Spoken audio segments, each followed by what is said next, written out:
दोस्तों अभी तक मैंने बहुत सारी वीडियोस बनाई है एलियंस के ऊपर, जिसके बारे में कई सारी थ्योरीज प्रचलित हैं जो कि साइंटिस्टों ने बताई है। ऐसे कैसे किसी ने नहीं बताई, साइंटिस्टों ने बताई। बहुत इंटरेस्टिंग भी है वो। उन सब वीडियोस का लिंक मैं आई बटन में दे दूंगा। काफ़ी इंटरेस्टिंग वीडियो है, इस वीडियो के बाद ज़रूर से देखना।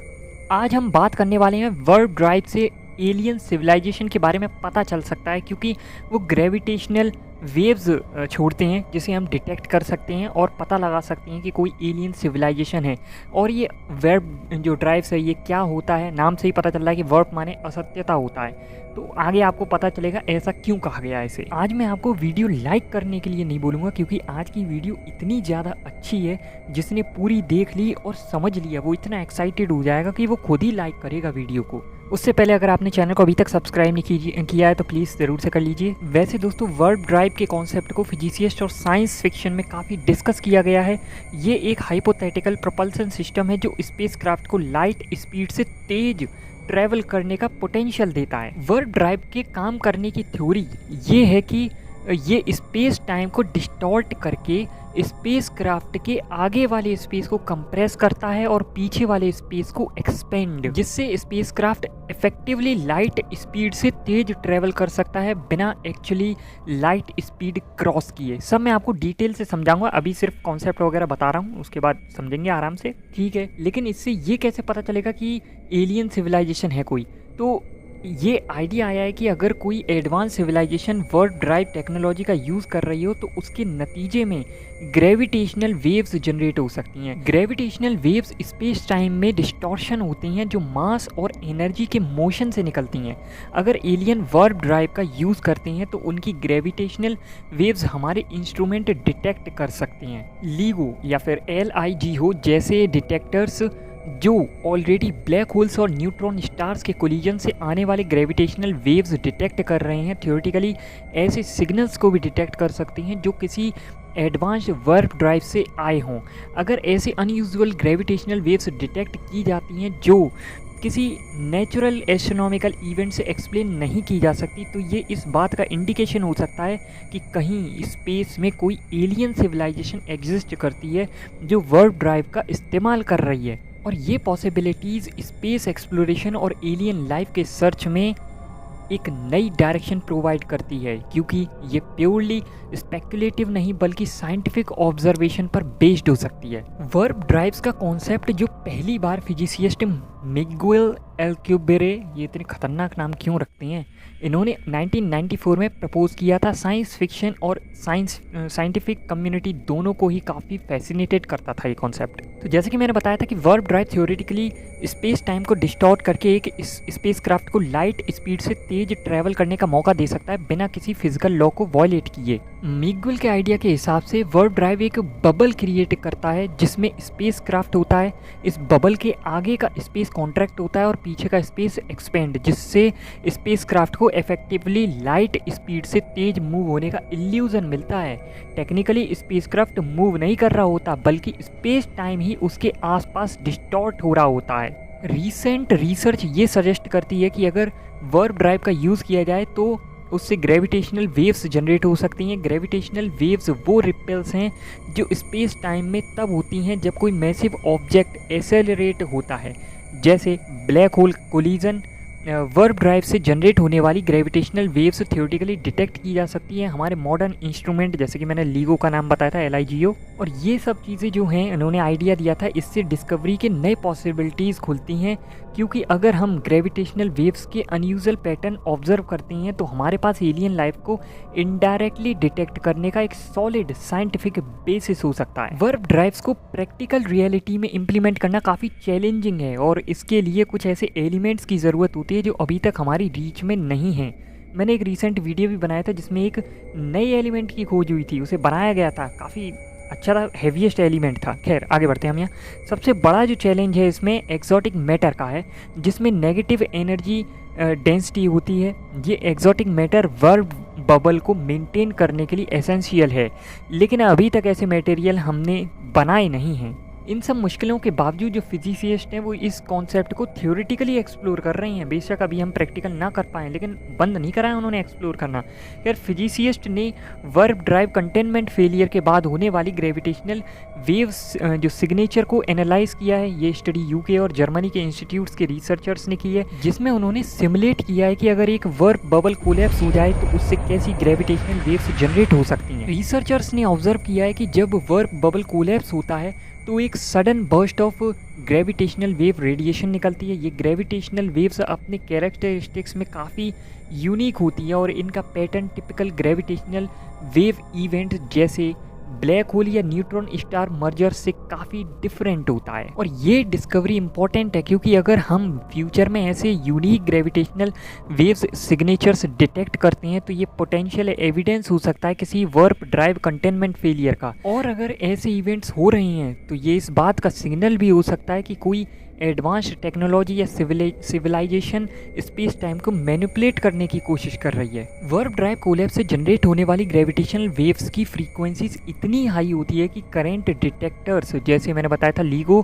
उन्हें ऑब्जर्व नहीं कर पाते। लेकिन रिसर्चर्स सजेस्ट करते हैं कि फ्यूचर ऑब्जर्वेशंस जैसे लेज़र इंटरफेरोमीटर्स स्पेस एंटीना, अब ये लीजा हो गया LISA, जो कि प्लान की गई है, शायद इन डिस्टिंक्टिव सिग्नल्स को डिटेक्ट कर पाए। वर्प ड्राइव मेलफंक्शंस से होने वाली ग्रेविटेशनल वेव्स को डिटेक्ट करना एक काफ़ी इंट्रीगोइंग पॉसिबिलिटीज़ है। रिसर्चर्स ने नोट किया है कि फिजिकली ये सिग्नल्स उस वक्त अराइज हो सकती हैं जब पोस्ट वर्प सिविलाइजेशन का कंटेनमेंट फील्ड ब्रेक डाउन हो जाए, जो वर्प बबल को कोलैप्स होने से रोकने के लिए यूज़ होता है। अगर ऐसी ग्रेविटेशनल वेव्स डिटेक्ट होती हैं तो ये पोटेंशियल एविडेंस हो सकता है कि advanced extra terrestrial civilization exist तो करती हैं, जो वर्प ड्राइव टेक्नोलॉजी को डेवलप भी कर चुकी हैं, चाहे वो हमारे सोलर सिस्टम से कितनी ही दूर क्यों ना हो। हालांकि ग्रेविटेशनल वेव्स का यूज़ एलियन मेगा स्ट्रक्चर्स या फिर सिविलाइजेशंस को ढूंढने के लिए करना अभी तक काफ़ी स्पेकुलेटिव है, लेकिन ये स्टडी हाईलाइट करती है कि फिजिक्स के थ्योरेटिकल लिमिट्स को एक्सप्लोर करना कितना ज़रूरी है। ये अनएक्सपेक्टेड डिस्कवरीज़ के लिए एक नई राह खोल सकता है, जिसमें हम स्पेस में होने वाले एक्स्ट्रा ऑर्डिनरी इवेंट्स को समझ सकते हैं जो अब तक हमें सिर्फ साइंस फिक्शन लगते थे। अब बहुत सारी चीज़ें जो मैंने साइंस की भाषा में बोली थी उनको मैं एक्सप्लेन कर देता हूँ डिटेल से। वर्प ड्राइव का मैकेनिज्म, तो वर्प ड्राइव स्पेस टाइम को मैनिपुलेट करता है। स्पेस टाइम आइंस्टाइन के रिलेटिविटी थ्योरी का एक फंडामेंटल कॉन्सेप्ट है जिसमें स्पेस और टाइम इंटरकनेक्टेड हैं और मास और एनर्जी के प्रेजेंस में ये डिस्टॉर्ट हो सकते हैं। ये भी एक्सप्लेन करूंगा ये कैसे होगा। वर्प ड्राइव के केस में स्पेसक्राफ्ट के आगे वाले स्पेस को कंप्रेस किया जाता है और पीछे वाले स्पेस को एक्सपेंड, जिससे स्पेसक्राफ्ट को लाइट स्पीड से तेज मूव करने का इल्यूजन मिलता है। स्पेस को कंप्रेस और एक्सपेंड करना, तो इसका मतलब क्या मतलब है, तो इसे थोड़ा सा और अच्छे से एक्सप्लेन करता हूँ एग्जाम्पल से। जब हम कहते हैं कि स्पेस को कंप्रेस और एक्सपेंड किया जाता है, इसका मतलब ये होता है कि स्पेस टाइम का जो फैब्रिक डिस्टॉर्ट होता है। स्पेसक्राफ्ट के आगे वाले स्पेस को कंप्रेस करने का मतलब होता है कि स्पेस में डिस्टेंस कम हो जाता है। इमेजिन करो कि एक रबर शीट पर तुम्हारे स्पेसक्राफ्ट का मॉडल रखा है। अगर तुम इस शीट के आगे वाले हिस्से को कंप्रेस कर दो, यानी उसको स्क्वीज़ कर दो, तो स्पेसक्राफ्ट के लिए डिस्टेंस कम हो जाएगा। पीछे वाले स्पेस को एक्सपेंड करना यानी उस शीट को खींचकर बड़ा करना है, जिससे स्पेसक्राफ्ट के पीछे वाले स्पेस में डिस्टेंस ज़्यादा हो जाता है। ये पूरा प्रोसेस स्पेस टाइम के नेचुरल स्ट्रक्चर को डिस्टॉर्ट करता है। इस प्रोसेस में स्पेसक्राफ्ट अपने पोजीशन से फिजिकली मूव नहीं करता, बल्कि स्पेस टाइम का फैब्रिक उसके आसपास डिस्टॉर्ट होता है, जिससे ये लगता है कि स्पेसक्राफ्ट लाइट स्पीड से तेज ट्रैवल कर रहा है। आई थिंक अब आप अच्छे से समझे होंगे। वर्प बबल का क्रिएशन, तो वर्प बबल एक ऐसा रीजन होता है जो स्पेसक्राफ्ट के आसपास क्रिएट होता है। जब वर्प ड्राइव एक्टिवेट होता है, ये बबल स्पेसक्राफ्ट को एक प्रोटेक्टिव शील्ड जैसे एनवायरनमेंट प्रोवाइड करता है, जिसमें वो स्पेस टाइम के नॉर्मल इफेक्ट से सेफ रहता है। वर्प बबल स्पेस टाइम के नॉर्मल रूल को ब्रेक करके स्पेसक्राफ्ट को लाइट स्पीड से तेज मूव करने का इल्यूजन देता है। वर्प बबल किस मटेरियल का होता है, तो वर्प बबल को क्रिएट करने के लिए थ्योरेटिकल फिजिक्स के अकॉर्डिंग हमें एक्सोटिक मटेरियल की ज़रूरत होती है। ये एक हाइपोथेटिकल मटेरियल है जिसमें नेगेटिव एनर्जी डेंसिटी होती है। नेगेटिव एनर्जी डेंसिटी का मतलब है कि इस मैटर में एनर्जी की क्वांटिटी नेगेटिव होती है, जो नॉर्मल मैटर से बिल्कुल अलग है। इस एक्सोटिक मैटर के बिना वर्ब बबल क्रिएट करना पॉसिबल नहीं है। एक्सोटिक मैटर और नेगेटिव एनर्जी डेंसिटी के बारे में थोड़ा सा और जानते हैं। तो एक्सोटिक मैटर थ्योरेटिकली फिजिक्स का एक ऐसा कॉन्सेप्ट है जो अब तक प्रैक्टिकल टर्म्स में एग्जिस्ट नहीं करता। इस मैटर में नेगेटिव एनर्जी डेंसिटी होती है जो नॉर्मल मैटर से बिल्कुल अलग होती है। Normal matter positive energy density का होता है जो ग्रेविटी क्रिएट करता है, लेकिन एक्सोटिक मैटर में जो नेगेटिव एनर्जी डेंसिटी होती है जो एंटी ग्रेविटी जैसा इफेक्ट क्रिएट करता है। ये एक्सोटिक मैटर स्पेस टाइम के फैब्रिक को डिस्टॉर्ट करने में हेल्प करता है, जिससे वर्ब बबल क्रिएट होता है और स्पेसक्राफ्ट के आगे और पीछे वाले स्पेस को कंप्रेस और एक्सपेंड करना पॉसिबल हो पाता है। नेक्स्ट है कि वर्ब बबल के कोलैप्स और उसके इम्पैक्ट क्या होते हैं। तो अगर वर्ब बबल कोलैप्स हो जाए तो इसका मतलब ये है कि स्पेस टाइम को जो डिस्टॉर्शन क्रिएट किया गया था वो सडनली फेल हो जाता है। जब ये बबल कोलैप्स होता है तो एक massive gravitational waves burst generate हो सकता है। ये ग्रेविटेशनल वेव बर्स्ट अपने कैरेक्टरिस्टिक्स में यूनिक होगा क्योंकि इसमें स्पेस टाइम का सडन और इंटेंस कोलैप्स इन्वॉल्व होगा। अब जो बबल है वो कोलैप्स कैसे होता है। तो वर्ब बबल कोलैप्स तब हो सकता है जब एक्सोटिक मैटर या नेगेटिव एनर्जी डेंसिटी मेंटेन न हो पाए या फिर कंटेनमेंट फील्ड ब्रेकडाउन हो जाए।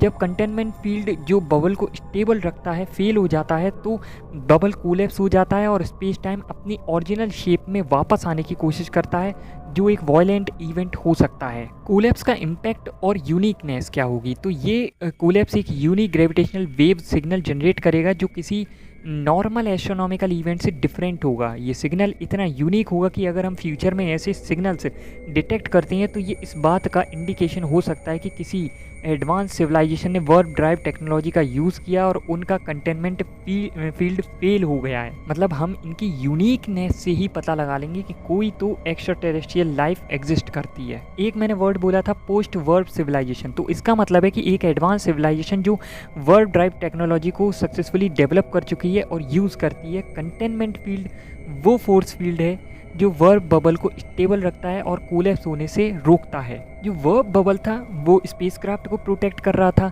अब कंटेनमेंट फील्ड वर्ब बबल के आसपास एक प्रोटेक्टिव बैरियर क्रिएट करता है जो एक्सोटिक मैटर को कंट्रोल में रखता है और स्पेस टाइम के डिस्टॉर्शन को स्टेबल बनाए रखता है।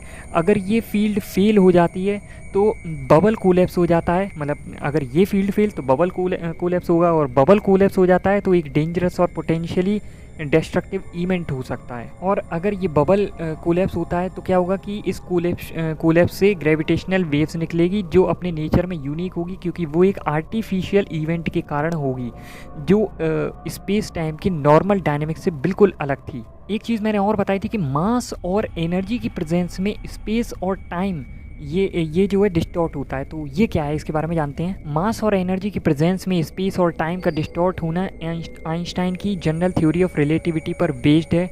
इस थ्योरी के अकॉर्डिंग स्पेस और टाइम के एक यूनिफाइड फैब्रिक के रूप में एग्जिस्ट करते हैं जिसे हम स्पेस टाइम कहते हैं। जब भी कोई मैसिव ऑब्जेक्ट जैसे कि एक प्लैनेट, स्टार या ब्लैक होल स्पेस टाइम में प्रेजेंट होता है तो उसकी ग्रेविटी के कारण स्पेस टाइम डिस्टॉर्ट हो जाता है। ये डिस्टॉर्शन एक प्रोसेस के थ्रू होता है जिसे हम ग्रेविटेशन कर्वेचर कहते हैं। स्पेस टाइम को विजुलाइज करना थोड़ा मुश्किल हो सकता है लेकिन सिंपल एनालॉजी के थ्रू इसको समझा जा सकता है। इमेजिन करो एक जो फ्लैट रबर शीट हो और अगर इस शीट पर एक हैवी बॉल जैसे एक बॉलिंग बॉल रखा जाए तो बॉल के वेट के कारण शीट नीचे दब जाती है और उसमें एक कर्वेचर या फिर इंडेंटेशन बन जाता है। और यही कर्वेचर स्पेस टाइम में भी होता है जब एक मैसिव ऑब्जेक्ट उसमें एग्जिस्ट करता है।